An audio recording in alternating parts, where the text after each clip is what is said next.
In this video, I'll be going over the basic rules of rugby, and hopefully clearing up some misconceptions along the way. Rugby is played on a pitch, which is like a football field with a few exceptions. Like in football, there are two end zones, but they're called tri-zones for reasons that I'll explain later.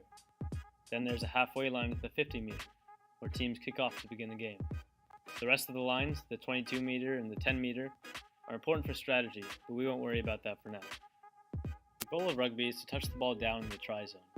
This is how you score, and it's called a try.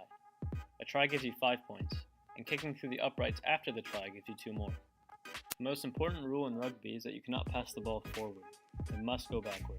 If a player passes forward or accidentally knocks the ball in front of them, it's a penalty and the other team gets possession. There are 2 types of positions in rugby, backs and forwards.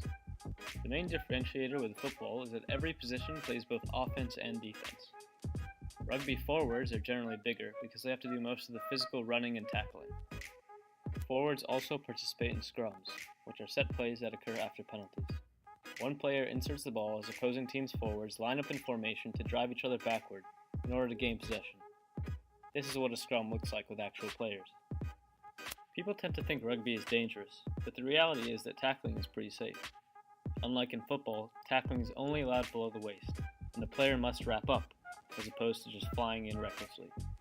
If a player tackles his opponent around the neck or head, it warrants a penalty and sometimes even an ejection from the game. Let's go over what we've learned. We now know what a rugby pitch looks like, how to score a try, how you must pass backward, what the basic positions are, what a scrum is, and how to tackle. With that information alone, you now know more about rugby than the average American.